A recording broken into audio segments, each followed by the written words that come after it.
الحمد لله الذي من علينا في البداية بالهداية وأنقذنا من الضلالة بمحض الفيض والعناية، والصلاة والسلام على سيدنا محمد الذي هو الوقاية من النباية، وعلى آله وأصحابه ذوي الرواية والدراية، صلاة وسلاما لا غاية لهما ولا نهاية. أما بعد، فأعوذ بالله من الشيطان الرجيم. بسم الله الرحمن الرحيم. قال الله تبارك وتعالى في القرآن المجيد والفرقان الحميد: وأما بنعمة ربك فحدث. صدق الله العظيم. قال الله تبارك وتعالى في شان حبيبه مخبرا وآمرا: إن الله وملائكته يصلون على النبي يا أيها الذين آمنوا صلوا عليه وسلموا تسليما. الصلاة والسلام عليك يا سيدي يا رسول الله، وعلى آلك وأصحابك يا سيدي يا حبيب الله. مولاي صل وسلم دائما أبدا على حبيبك خير الخلق كلهم. هو الحبيب الذي ترجى شفاعته لكل حول من الأحوال مقتحم، منزه عن شريك في محاسنه فجوهر الحسن فيه غير منقسم. محمد ذكره روح لأنفسنا، محمد شكره فرد على الأمم. محمد تاج رسل الله كاتبة، محمد صادق الأقوال والكلم. يا رب صل وسلم دائما أبدا على حبيبك خير الخلق كلهم. اللہ وحدہ لا شریک کی حمد و ثنا اور حضور شافع یوم النشور احمد مجتبی جناب محمد مصطفیٰ صلی اللہ تعالی علیہ وبارک وسلم کے دربار ناز میں ہدیہ درود و سلام عرض کرنے کے بعد، نہایت ہی معزز محتشم حضرات و سامعین، رب ذوالجلال کے فضل اور توفیق سے اس عظیم الشان بابرکت محفل میلاد مصطفیٰ صلی اللہ علیہ وسلم میں ہم سب کو شرکت کی سعادت حاصل ہو رہی ہے۔ میری دعا ہے رب ذوالجلال ہم سب کی حاضری اپنی بارگاہ میں قبول فرمائے، اور منتظمین محفل کی اس کاوش کو رب ذوالجلال اپنی بارگاہ میں شرف قبولیت عطا فرمائے۔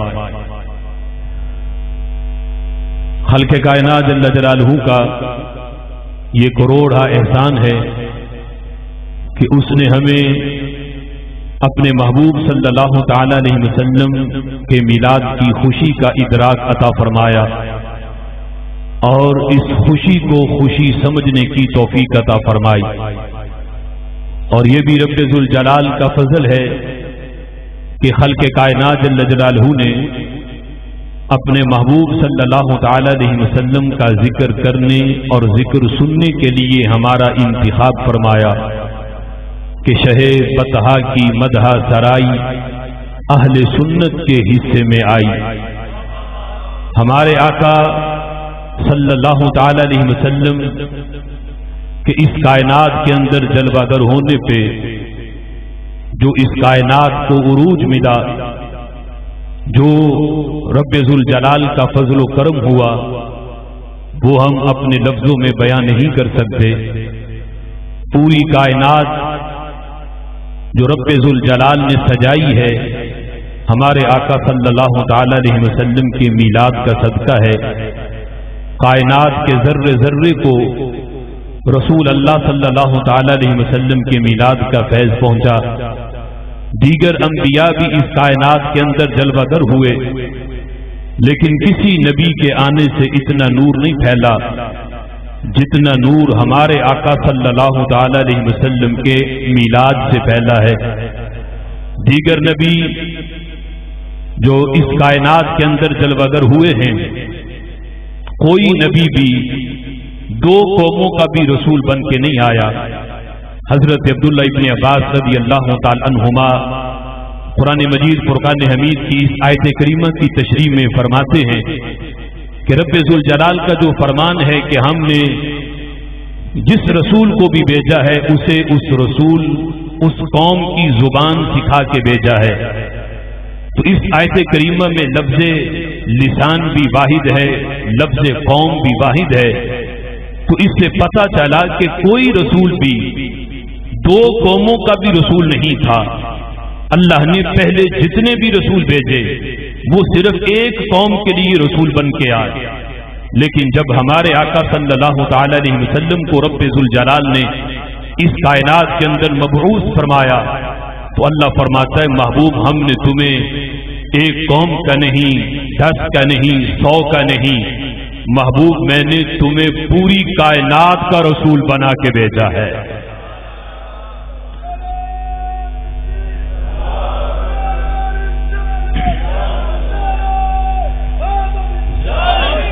اب دیکھو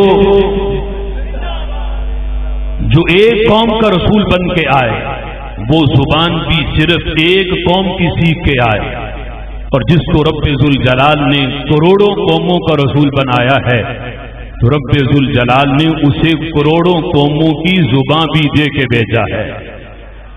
آج وہ کتنے جاہل ہیں وہ لوگ جو امی کا معنی یہ کریں کہ جسے پڑھنا نہ آتا ہو، لکھنا نہ آتا ہو، جسے رب ذوالجلال نے اپنے قرب کے اندر سب کچھ پڑھایا ہو۔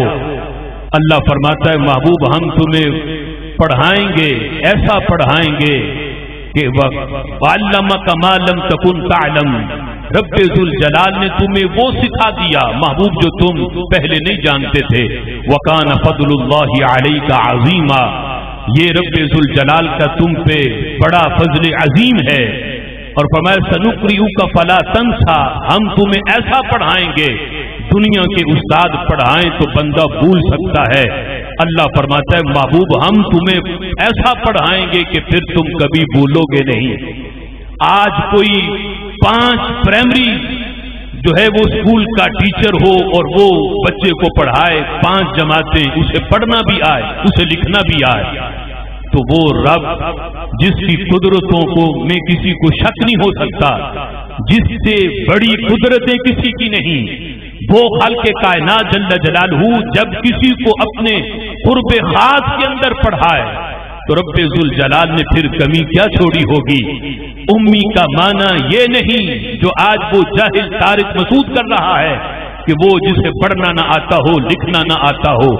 امی کا معنی یہ ہے بے پڑھا، مطلب یہ ہے دنیا میں نبی کو کسی نے نہیں پڑھایا، اللہ نے اپنے قرب خاص میں محبوب کو سب کچھ پڑھا دیا ہے۔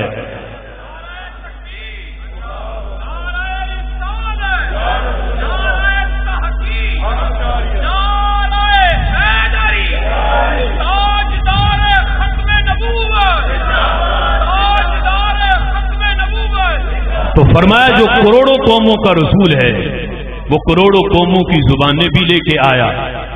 پھر فرمایا کہ دیگر انبیاء جب دنیا کے اندر جلوہ گر ہوئے ان کے آنے سے اندھیرے دور ہوتے، لیکن جب وہ دنیا سے چلے جاتے پھر اندھیرا چھا جاتا، شرک کی طریقی پھیل جاتی، اسلام کی شمع بجھ جاتی، پھر زمانے کو نئے نبی کی حاجت ہوتی کہ کوئی نیا نبی آئے اور آ کے زمانے سے شرک کے اندھیرے دور کرے۔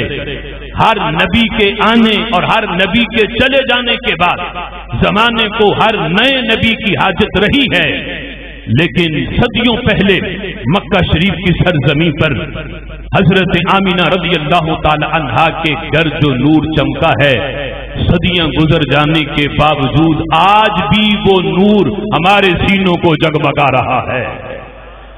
میرے امام کہتے ہیں نہ رکھی گل کے جوش حسن نے گلشن میں جا باقی، چٹک تھا پھر کہاں کوئی غنچہ باغ رسالت کا۔ ہر نبی دنیا کے اندر آئے، کسی نبی نے بھی باغ نبوت کو مکمل نہیں کیا، اس گلشن نبوت کے اندر کمی رہی ہے۔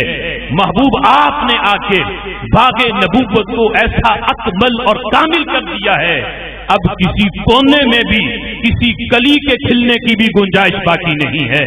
محبوب آپ آئے ہیں، رب ذوالجلال نے پہلے کسی نبی کے لیے یہ نہیں فرمایا کہ میں نے تمہارے لیے تمہارا دین مکمل کر دیا ہے، یا جو دین تم لے کے آئے ہو، جس دین کے ساتھ میں نے تمہیں بھیجا ہے میں اس پہ راضی ہوں، میں اپنی نعمت کو تم پہ تام کر دیا ہے۔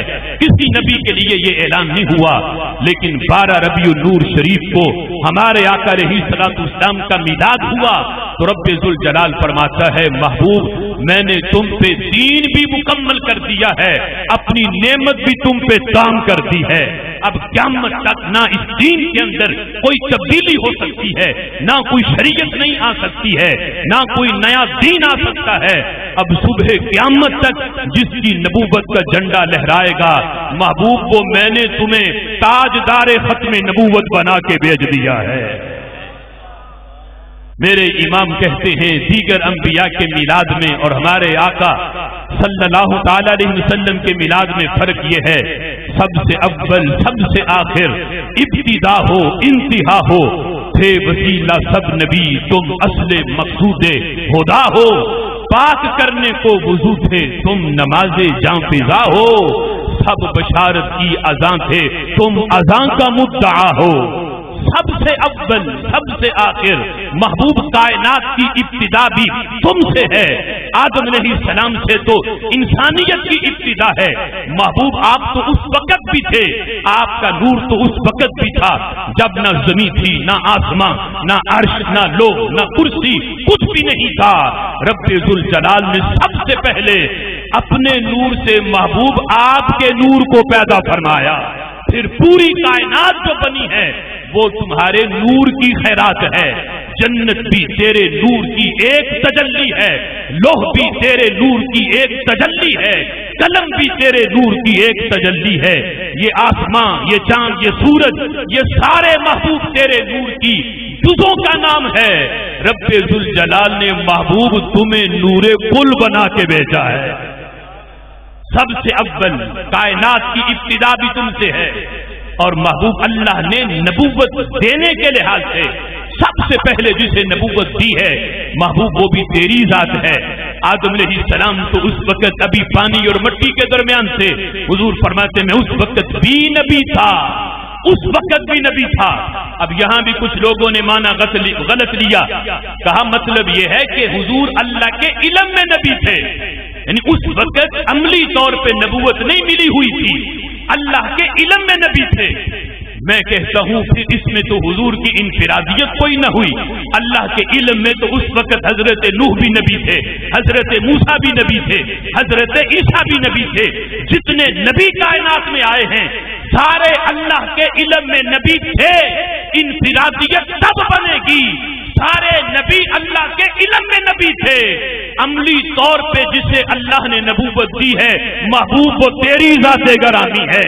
جب آدم بھی نہیں تھے رب ذوالجلال نے اس وقت بھی تمہیں نبوت کا تاج اس وقت بھی تمہیں عطا فرما دیا تھا۔ نبوت ملنے کے لحاظ سے آپ اول ہو اور زمانے میں آنے کے لحاظ سے مبعوث ہونے کے لحاظ سے آپ آخر ہو۔ اللہ نے باب نبوت کھولا بھی آپ پہ ہے اور باب نبوت کو اللہ نے بند بھی آپ پہ فرمایا ہے۔ سب سے اول سب سے آخر، ابتدا ہو انتہا ہو، تھے وسیلہ سب نبی، محبوب سارے نبی تو وسیلہ تھے، تم اصل مقصود خدا ہو، پاک کرنے کو وضو تھے تم نماز جاں فضا ہو۔ آپ گھر سے نکلتے ہو، مسجد میں اذان ہوتی ہے، کوئی رستے میں پوچھے کہ کدھر جا رہے ہو، آپ کہتے ہو میں مسجد میں نماز پڑھنے جا رہا ہوں، حالانکہ آپ مسجد میں جا کے وضو بھی کرتے ہو، لیکن کسی نے یہ نہیں کہا کہ میں مسجد میں پہلے جا کے وضو کروں گا پھر نماز پڑھوں گا، وضو کا کوئی نام نہیں لیتا، تو پتہ چلا کہ وضو اصل نہیں، اصل نماز ہے، وضو محض ایک وسیلہ ہے، ذریعہ ہے۔ میرے امام کہتے ہیں محبوب پوری کائنات کے اندر دیگر نبیوں کی حیثیت وضو والی ہے، محبوب تیری حیثیت کائنات میں نماز والی ہے۔ پاک کرنے کو وضو تھے تم نماز جاں فضا ہو، سب بشارت کی اذاں تھے تم اذاں کا مدعا ہو۔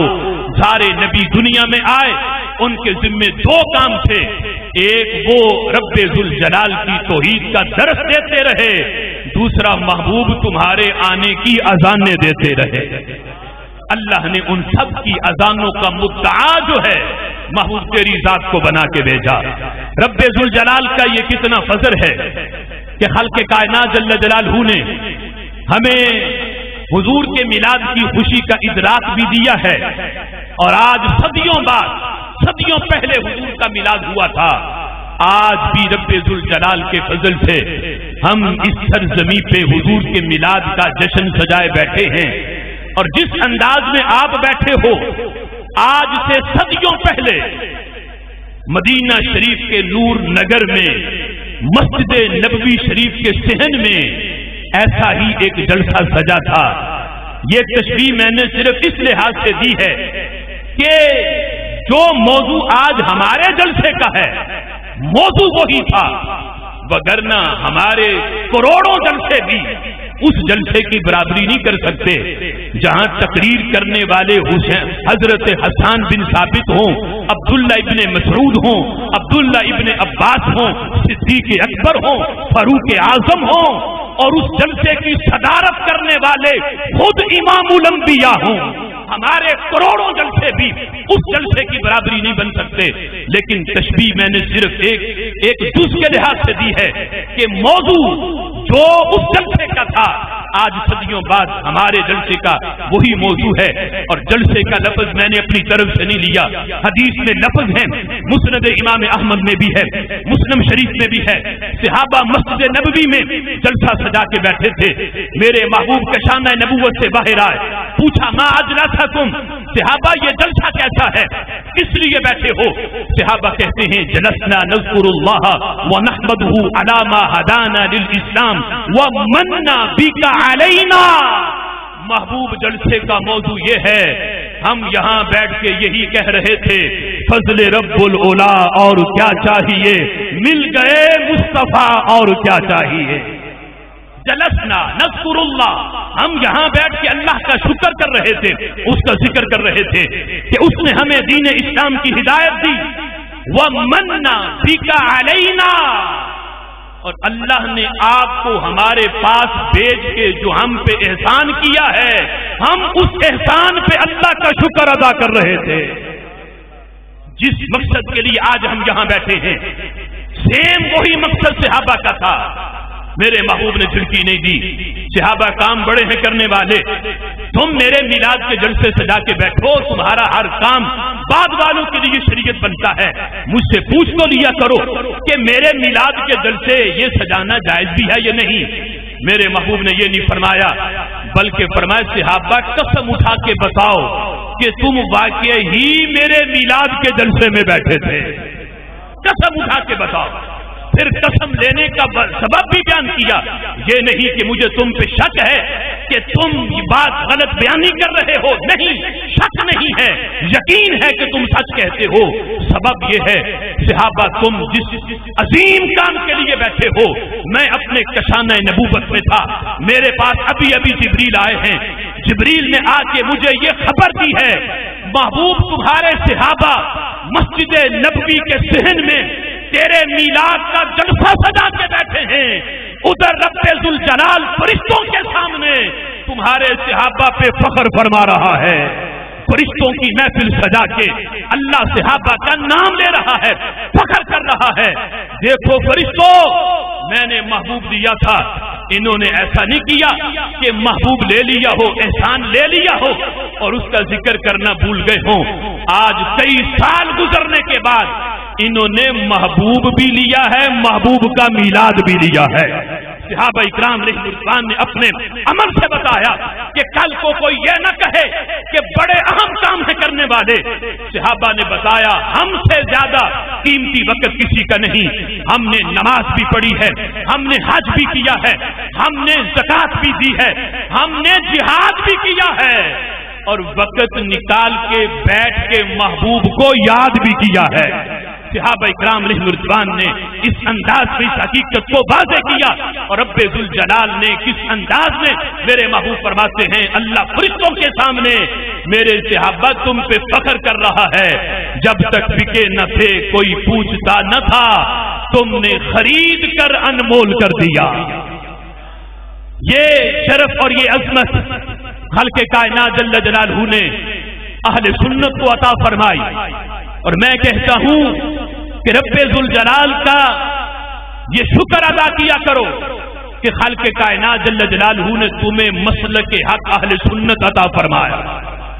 زمانے نے خود کو بدلا گڑی گڑی، ایک ہم اہل محبت ہیں، جہاں تھے وہیں رہے۔ ہمارا مسلک گڑا ہوا نہیں، بلکہ ہمارے مسلک کا تو نام وہ ہے جو زبان رسالت سے پڑا ہوا ہے۔ اہل حدیث کوئی بھی رسول اللہ کی زبان سے یہ لفظ نہیں دکھا سکتا کہ میرے محبوب نے اپنی زبان سے کسی مسلک کا، کسی جماعت کا یہ نام لیا ہو۔ کوئی دیگر جتنے بھی مسالک ہیں کوئی نہیں دکھا سکتا۔ اللہ کے فضل سے ہم مدینہ شریف سے بھی دکھا سکتے ہیں، کربلا کی سرزمین سے بھی دکھا سکتے ہیں۔ میدان کربلا میں جب حضرت امام حسین رضی اللہ تعالی عنہ نے آخری خطاب کیا تھا یزیدیوں کے سامنے تمام حجت کے لیے، کہ کل کو کوئی یزیدی یہ نہ کہہ سکے کہ اگر ہمیں پتا ہوتا حضرت امام حسین کی شان یہ ہے تو ہم کبھی بھی یزید کا ساتھ نہ دیتے، ہم پیچھے چلے جاتے۔ آخری خطاب تمام حجت کے لیے حضرت امام حسین نے جو کیا تھا اس کے لفظ یہ ہیں، الکامل کے اندر وہ لفظ موجود ہیں۔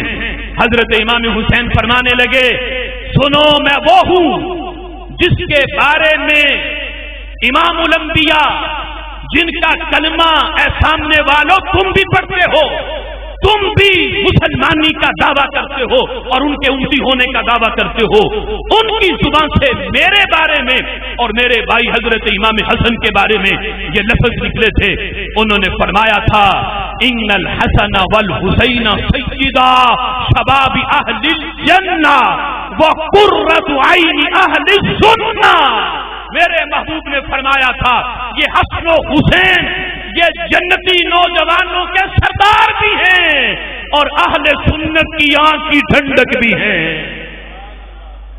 اہل سنت کی، کسی روافض کی نہیں، کسی اور مسلک کی نہیں، فرمایا یہ اہل سنت کی آنکھ کی ٹھنڈک ہیں۔ حضرت امام حسین نے لفظ روایت کیے حضور کی زبان سے نکلے ہوئے، اور پھر یہ وہ پیغام جو صفا کا تھا، مدینہ شریف کا تھا، مدینہ شریف کے نور نگر سے چلا اور کربلا کی سرزمین سے ہوتا ہوا آج بریلی شریف پہنچا، وہاں سے ہوتا ہوا ملک پاکستان کی سرزمین پہ پہنچا۔ ہم رب ذوالجلال کے فضل سے فخر سے کہتے ہیں الحمدللہ مسلمان بھی ہیں، سنی بھی ہیں، بریلوی بھی ہیں۔ نہ سنی ہونے پہ ہمیں کوئی پریشانی ہے، نہ بریلوی ہونے پہ کوئی پریشانی ہے۔ ہم سنی بھی ہیں، بریلوی بھی ہیں، اور رب ذوالجلال کا فضل ہے کہ خالق کائنات جل جلالہ نے صدیوں بعد بھی، اگرچہ خمیر ہمارا مدینہ شریف کا نہیں، یہ پاکستان کی سرزمین کا ہے، لیکن اللہ کا فضل ہے اس خمیر میں نور آج بھی مدینہ شریف والا موجود ہے۔ اور میرے آقا علیہ الصلوۃ والسلام نے یہ بھی فرمایا تھا الابانہ کے اندر، اگرچہ اس کے راوی اس کی سند صحابی تک موقوف ہے، لیکن علماء جانتے ہیں یہ اصول حدیث کا قانون ہے، جب کوئی صحابی کسی عمل پر ثواب کو بیان کرے کہ اس عمل پہ یہ ثواب ملتا ہے، اس عمل پہ یہ ثواب ملتا ہے، اگر وہ حدیث حضور تک مرفوع بیان نہ بھی کرے تو یہ اصول حدیث کا قانون ہے، لازمی طور پہ یہ بات صحابی نے حضور سے سن کے ہی بیان کی ہے، اپنی طرف سے کوئی صحابی بھی کسی عمل پہ ثواب بیان نہیں کر سکتا۔ اگرچہ امام اشعری نے اس کو صحابی تک موقوف رکھا، لیکن اصول حدیث کے قانون کے مطابق یہ رسول اللہ کا فرمان ہے۔ میرے آقا فرماتے ہیں النظر بالمصحف عبادہ، قرآن کو دیکھنا عبادت ہے، قرآن کو دیکھنا عبادت ہے۔ النظر الی الرجل من اہل السنت عبادہ،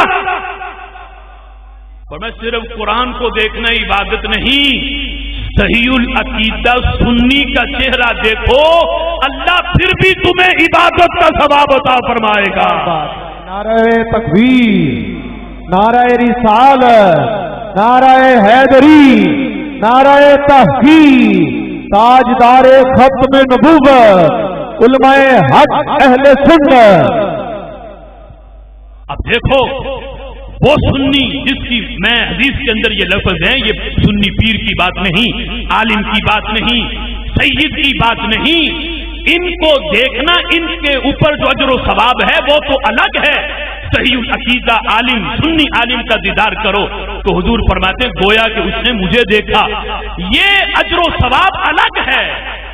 یہ عام سا سنی، ریڑھی لگانے والا سنی کیوں نہ ہو، لیکن وہ سنی نہ رافضی، نہ خارجی، نہ ناصبی، حضور کے ہر صحابی کو بھی مانے، یہ نعرہ بھی لگاتا ہو، ہر صحابی نبی جنتی، ہر صحابی نبی جنتی، ابھی آخر تک آواز نہیں آئی، ہر صحابی نبی جنتی، جنتی، ہر صحابی کے بارے میں یہ عقیدہ بھی رکھے، چار یار بھی مانے، پنج تن پاک بھی مانے، وہ سنی میرے آقا فرماتے ہیں اس کا چہرہ دیکھو، اگرچہ حافظ نہ ہو، عالم نہ ہو، مفتی نہ ہو، پیر نہ ہو، اس کا چہرہ دیکھو گے یہ سوچ کر کہ یہ صحیح العقیدہ سنی ہے، اس کے دل کے اندر آج بھی وہ والا ایمان ہے جو چمک صفا سے چلی تھی، ہو بہو وہی نور آج اس کے سینے میں موجود ہے۔ تو اس کا چہرہ دیکھو تو خالق کائنات جل جلالہ اس کا چہرہ دیکھنے پر بھی تمہیں عبادت کا ثواب عطا فرمائے گا۔ ہم اپنی قسمت پہ رشک کیوں نہ کریں، کیوں نہ فخر کریں، اگرچہ ہمیں نبی پاک علیہ الصلوۃ والسلام کے زمانہ مبارک سے وہ مناسبت تو نہیں، ہم نے زمانہ نہیں پایا، ہم نے وہ لعاب دہن کو بھی نہیں دیکھا، محبوب کی زلف واللیل، ابھی شعر پڑھا جا رہا تھا، محبوب کی زلفوں میں کنگھی کرنے کا منظر ہم نے نہیں دیکھا، وہ سرما لگانے کا منظر ہم نے نہیں دیکھا، مدینہ شریف کی گلیوں میں چلنے کا منظر اگرچہ ہم نے نہیں دیکھا، یہ سارا منظر صحابہ کے سامنے تھا، لیکن صدیوں بعد آج بھی ہماری محفل کے اندر اگر وہ باتیں دہرائی جائیں جو اس وقت ہوئی تھی اور انہیں دیکھ کے کوئی صحابی مسکرایا یا میرے محبوب کے چہرے پہ مسکراہٹ آئی تھی، آج صدیوں بعد وہ حدیث ہمارے مجمع میں پڑھی جائے اور سنی کے چہرے پہ مسکراہٹ آ جائے تو اسے اپنی قسمت پہ رشک کرنا چاہیے کہ یہ مسکراہٹ لینے کے لیے تو نے کسی مدرسے میں 10 سال نہیں لگائے، اللہ نے یہ چمک تجھے ماؤں کے دودھ میں ہی عطا فرما دی ہے۔ وہ دوسرے مسلک والے وہ اپنے جلسے میں نکلیں، گھر سے جب چلتے ہیں تو نیت یہ ہوتی ہے، مقرر تقریر کرے گا اور بتائے گا نبی کو تو کل کا پتہ نہیں، نبی کو تو یہ اختیار نہیں، یہ اختیار نہیں، ان کی عوام کی یہ سوچ ہے کہ خطیب یہ بتائے گا اور رد کرے گا سنیوں کا کہ اگر تم نے حضور کے بارے میں اس طرح کہا تو یہ شرک ہے۔ وہ شرک کے وظیفے سننے آتے ہیں، لیکن سنی عام سا سنی کیوں نہ ہو، وہ گھر سے چلے تو نیت یہ ہوتی ہے کہ کوئی ثناخواں حضور کی زلفوں کی بات کرے گا، ان کے رخ چہرے کی وضحا کی چہرے کی بات کرے گا، واللیل زلفوں کی بات کرے گا، ان کے مبارک قدموں کی بات کرے گا۔ میرے امام کہتے ہیں آسمان گر تیرے تلووں کا نظارہ کرتا، روز ایک چاند تصدق میں اتارا کرتا، چھپ گیا چاند نہ آئی تیرے دیدار کی تاب، اور اگر سامنے رہتا بھی تو سجدہ کرتا۔ سنی گھر سے یہ سوچ کے نکلتا ہے، اور جس وقت آ کے اس محفل میں کوئی مقرر تقریر کرنے والا جب حضور کی عظمتوں کو بیان کرے، اگرچہ مقرر یہ نہ بھی کہے کہ اس بات کے بعد تم نے نعرہ لگانا ہے یا اس بات کے بعد تم نے سبحان اللہ کہنا ہے، اگرچہ یہ ذہن نہ بھی بنایا جائے، مقرر جب حضور کی عظمتیں بیان کرتا ہے تو مجمع پکارتا ہے سبحان اللہ، چہرے پہ رونق آتی ہے، مجمع نعرہ تکبیر سے گونجتا ہے، نعرہ رسالت سے گونجتا ہے۔ تو سنیوں فخر کرو، صدیوں بعد آج بھی اللہ نے تیرے عقیدے کو صفا والی چمک عطا فرمائی ہے۔ میں اس پہ صرف 2 حدیثیں پیش کر کے، اس لیے کہ پیر صاحب کا صرف انتظار ہے، وہ جو ہی آ گئے ان کا بیان شروع ہو جائے گا۔ بخاری شریف میں امام بخاری نے کئی مقامات بھی اس حدیث کو نقل کیا۔ آپ حضرات نے علماء سے بارہا اس حدیث کو سنا ہوگا۔ حضرت جابر رضی اللہ تعالی عنہ اس حدیث کو روایت کرتے ہیں، حدیبیہ کے مقام پر جب صحابہ سے پانی ختم ہوا تو صحابہ حضور کی بارگاہ میں آئے، آ کے شکایت کی محبوب پانی نہیں، تو میرے محبوب علیہ الصلوۃ والسلام نے چمڑے کا ایک چھوٹا سا مشکیزہ منگوایا جس میں تھوڑا سا پانی تھا، اور حضرت جابر کہتے ہیں میں نے دیکھا محبوب نے اپنے ہاتھ جو ہے وہ اس چمڑے کے برتن میں رکھ دیا۔ جب رکھا تو کیا ہوا؟ بخاری شریف کے الفاظ ہیں کہ امثال العیون، جس طرح چشموں سے پانی نکلتا ہے محبوب کی انگلیوں کی کھائیوں سے اس طرح پانی کے چشمے جاری ہوئے۔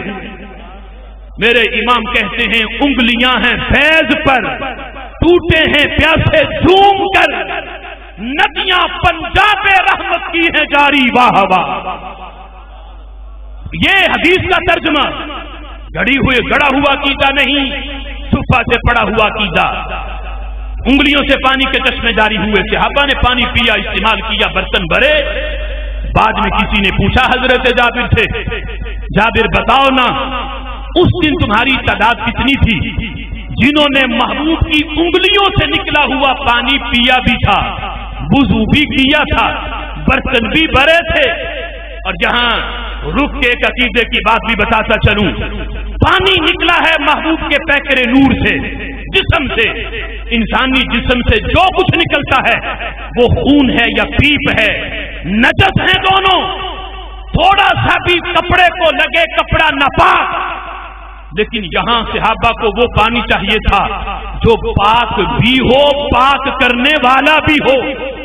پینے کے لیے پانی پاک چاہیے، وضو کے لیے پاک کرنے والا چاہیے، صرف طاہر ہی نہیں مطہر بھی چاہیے۔ صحابہ اکرام علیہم رضوان نے محبوب کی انگلیوں سے جو پانی نکلا پی کے بتایا پاک بھی ہے، وضو کر کے بتایا پاک نہیں، صرف پاک نہیں پاک کرنے والا بھی ہے، اور بتایا لوگوں ان کے پیکرے نور سے جو پانی نکلتا ہے آب زمزم اس پانی کا مقابلہ کیسے کر سکتا ہے، آب کوثر اس پانی کا مقابلہ کیسے کر سکتا ہے؟ لوگوں جن کی انگلیوں سے نکلنے والے پانی کی کوئی مثال نہ ہو ان کی انگلیوں کی مثال کیسے ہو سکتی ہے؟ جن کی انگلیوں کی کوئی مثال نہ ہو ان کے ہاتھ کی مثال کیسے ہو سکتی ہے؟ جن کے ہاتھ کی کوئی مثال نہ ہو ان کی ذات کی مثال کیسے ہو سکتی ہے؟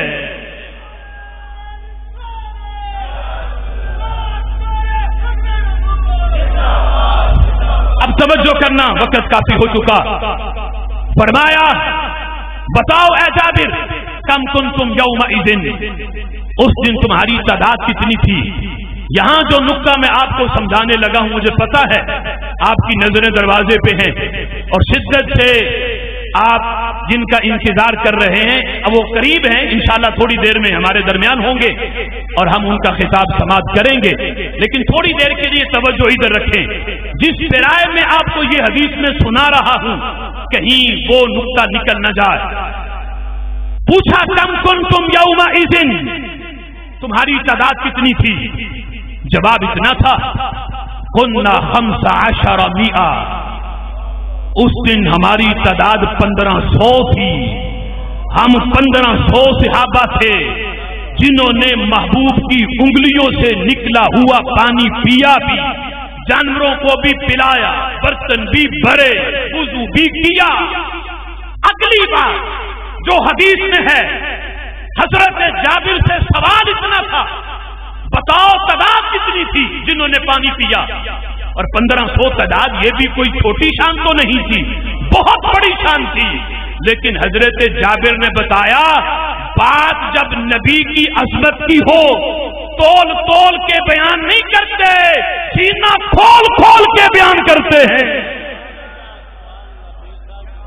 کیا بات ہے؟ اور کچھ بتایا، سوال کرنے والے کا سوال درست کیا، یہ نہ پوچھو نبی نے اس دن پلایا کتنوں کو تھا، یہ نہ پوچھو، سوال یہ پوچھو نبی پلا کتنوں کو سکتا ہے؟ جو پانی نکلا تھا کتنوں کے لیے کافی تھا یہ پوچھو. یہ نہ پوچھو کتنوں نے پیا تھا، یہ پوچھو پانی کتنوں کو کافی تھا. اب اگلا سوال حضرت جابر سے پوچھا نہیں گیا، جواب پورا ہو گیا. لیکن حضرت جابر کہتے ہیں سنو اے سوال کرنے والے سن، میرا عقیدہ کیا ہے؟ لو کننا مئات الف لکفانا، خدا کی قسم اگر حدیبیہ میں ہم 1,00,000 بھی ہوتے پانی 1,00,000 کے لیے کافی ہو جاتا. نعرہ تکبیر، نعرہ رسالت، نعرہ حیدری، نعرہ تحقیق، تاجدار ختم نبوت، علماء حق اہل سنت قبلہ پیر سید توفیق احمد شاہ صاحب رضوی. پانی 1,00,000 کے لیے کافی ہو جاتا. میرے امام کہتے ہیں میرے کریم سے گر قطرہ کسی نے مانگا، قطرہ دینا تو ان کے در کی شان ہی نہیں. قطرہ کسی نے مانگا، کہاں قطرہ کہاں دریا، کوئی کمپیرزن نہیں، کوئی مقابلہ ہی نہیں. میرے کریم سے گر قطرہ کسی نے مانگا، دریا بہا دیے ہیں، دربے بہا دیے ہیں، لب باہیں آنکھیں بند ہیں، پھیلی ہیں جولیاں. کتنے مزے کی بھیک تیرے پاک در کی ہے، مانگیں گے مانگے جائیں گے، منہ مانگی پائیں گے. سرکار میں نہ لا ہے نہ حاجت اگر کی ہے. اور میں یہ پوچھو میرا نبی پلا کتنوں کو سکتا ہے؟ کون دیتا ہے دینے کو منہ چاہیے، دینے والا ہے سچا ہمارا نبی. حضرت جابر کہتے ہیں جو نبی 1,500 کو پلا سکتا ہے وہ 1,00,000 کو بھی پلا سکتا ہے. رب ذوالجلال نے اسے یہ شانیں دی ہیں. اب 1,00,000 کو کہاں 1,500 کہاں 1,00,000 کی گواہی دے دینا. ایسا نہیں تھا کہ کوئی بہت سا حوض میرے نبی نے بھر دیا ہو اور حضرت جابر نے اندازہ لگا کے بتا دیا ہو. نہیں، عقیدہ یہ تھا اگرچہ نہ حوض بھرا ہے لیکن عقیدہ یہ ہے جب 1,500 کو ایک پیالہ کفایت کرتا ہے تو وہ پیالہ 1,00,000 کو بھی کفایت کر سکتا ہے. کہ رب ذوالجلال نے اس پانی کا کنیکشن حوض کوثر سے جوڑ دیا ہے، نکل محبوب کی انگلیوں سے رہا ہے. میرے امام نے فتاوی رضویہ شریف کے اندر جب کسی نے سوال پوچھا کہ آب زمزم سے استنجا کر سکتے ہیں تو میرے امام نے کہا کہ نہیں، ادب کے خلاف ہے. آب زمزم بڑا برکت والا پانی ہے، استنجا کرنا اس سے مناسب نہیں. تو سوال اتنا پوچھا گیا، دل میں خیال آیا کوئی ہو سکتا ہے کوئی سمجھے کہ آب زمزم ہی سارے پانیوں سے افضل ہے. تو اپنی طرف سے جواب دیا، فرمایا اے سوال کرنے والے یہ بات ذہن میں رکھنا، آب زمزم بڑی شان والا، آب کوثر بھی بڑی شان والا، لیکن پوری کائنات کے اندر سب سے عظیم پانی وہ ہے جسے جہاں تک آب زمزم بھی نہیں پہنچ سکتا آب کوثر کو بھی وہ شان حاصل نہیں ہے جو عظمت اور مقام محبوب کی انگلیوں سے نکلنے والے پانی کو حاصل ہے. آج تو لوگ ذات سے ہم سری کرتے ہیں، نبی ہم جیسے تھے. میرے امام کہتے ہیں ان کی انگلیوں سے نکلنے والے پانی کی مثال کوئی نہیں، کائنات میں ذات کی مثال کیسے ہو سکتی ہے. آخری بات اور اپنی گفتگو ختم کرتا ہوں، انشاءاللہ اتنی دیر میں جو ہے وہ پیر صاحب بھی تشریف لے آئیں گے. مسند امام احمد میں شرح سنہ میں مشکات کے اندر یہ حدیث حضرت انس بن مالک رضی اللہ تعالی عنہ سے راوی. آپ توجہ ادھر رکھو گے تو یہ حدیث اس سے بھی زیادہ مزہ دے گی، اور جب بھی یاد کرو گے اپنے عقیدے پہ فخر کرو گے کہ رب ذوالجلال نے ہمیں کتنا ستھرا وہ عقیدہ جو صدیوں پہلے صدیق اکبر کا تھا، جو صدیوں پہلے حضرت مولا علی کا تھا، جو صدیوں پہلے انس بن مالک حضرت بلال حبشی کا تھا، اللہ نے ہو بہو وہی عقیدے کی چمک اہل سنت کو عطا فرمائی ہے. حضرت انس بن مالک کہتے ہیں نبی پاک علیہ الصلوۃ والسلام صحابہ کے اجتماع میں حضور خطاب کر رہے تھے اور آپ نے خطاب کرتے ہوئے فرمایا میرے صحابہ ان اللہ عز وجل وعدنی ان يدخل الجنة من امتی 400,000 بلا حساب. رب ذوالجلال نے مجھ سے وعدہ کیا ہے کہ خلق کائنات جل جلالہ میری امت میں سے 4 لاکھ بندوں کو بغیر حساب کے جنت میں داخل فرمائے گا. بغیر حساب کے بقیہ کا حساب ہوگا. 4 لاکھ بغیر حساب کے جنت میں جائیں گے.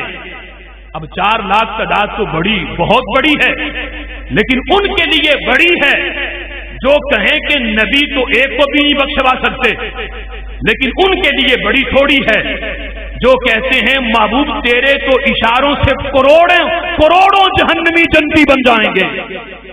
کہنا تو بڑی دور کی بات.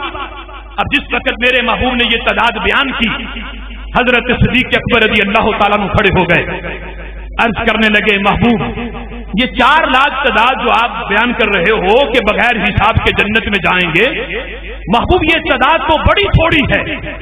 زدنا کریم آقا یہ تعداد بڑھا دو. دیکھو عقیدہ صدیق اکبر کا، جانتے ہیں 4 لاکھ پہ اللہ نے مور نہیں لگائی، اللہ نے محبوب کو اختیار دیا ہے. محبوب تم کہو گے تعداد بڑھا بھی دوں گا. کہتے ہیں زدنا، محبوب ہمارے لیے تعداد بڑھا دو. میرے محبوب علیہ الصلوۃ والسلام نے یہ نہیں فرمایا ابوبکر بیٹھ جاؤ، پہلے 4 لاکھ بڑی مشکل سے بخشوائے ہیں، مزید میرے کہنے سے کچھ نہیں ہوگا. میرے آقا علیہ الصلوۃ والسلام نے کیا کیا؟ پہلے تو 4 لاکھ تعداد بیان کی، 4 لاکھ تعداد بیان کی. پھر میرے محبوب نے فحثا بکفیہ اپنی دونوں ہتھیلیوں کو یوں ملا کے فرمایا ابو بکر اتنے اور بغیر حساب کے جنت میں جائیں گے. اب صدیق اکبر بیٹھ گئے. تھوڑی دیر کے بعد پھر کھڑے ہوئے، دیکھا دریائے رحمت جوش میں ہے اور امت بخشوا دی جائے. پھر کہتے ہیں زدنا، محبوب تعداد بڑھا دو. میرے محبوب نے پھر ہاتھ ملائے اور فرمایا لو ابو بکر اتنے اور بغیر حساب کے جنت میں جائیں گے. جب تیسری مرتبہ صدیق اکبر پھر کھڑے ہوئے، ابھی کہنے لگے تھے زدنا، حضرت عمر بول پڑے. کیا عقیدہ ہے حضرت عمر کا! اور سوچو کہ صحابہ نبی کو مانتے کہاں تک ہیں. حضرت عمر نے کہا حضرت صدیق اکبر سے مہیا ابا بکر، ابو بکر بس بھی کیجیے، کیوں بار بار جتنا کہہ کے محبوب کو تکلیف دیتے ہو اور محبوب کو تکلف سے پھر ہاتھ ملا کے کہنا پڑتا ہے ابو بکر اتنے اور. یہ بار بار جتنا کیوں کہتے ہو؟ مہیا ابا بکر بس بھی کیجیے. کیوں؟ یہ نہیں کہ نبی کے کہنے سے ہوتا کچھ نہیں. حضرت عمر کہتے سنو میرا عقیدہ کیا ہے. حضرت عمر کہتے میرا عقیدہ یہ ہے جب نبی نے پہلی مرتبہ یوں ہاتھ ملا کے فرمایا ابو بکر اتنے اور، تو میرا عقیدہ یہ ہے نبی کی ہتھیلیوں میں اتنی وسعت ہے کہ پہلی بار ہی ساری امت ان کی ہتھیلیوں میں جمع ہو گئی ہے، دوسری بار بچا ہی کوئی نہیں، تو جتنا کہنے کی حاجت ہی نہیں ہے. نعرہ تکبیر، نعرہ رسالت، نعرہ حیدری، کہ پہلی بار ساری امت ان کی ہتھیلیوں میں جمع ہو سکتی ہے. اب جب یہ عقیدہ حضور کے سامنے بیان ہوا، میرے محبوب نے منع نہیں فرمایا، بلکہ فرمایا سادہ کا عمر، جو عمر نے کہا ہے وہ حق ہے، وہ سچ ہے. یقیناً اللہ نے میری ہتھیلیوں کو یہ وسعت دی ہے کہ رب ذوالجلال ساری امت کو ایک ہی بار میری ہتھیلیوں میں جمع فرما سکتا ہے.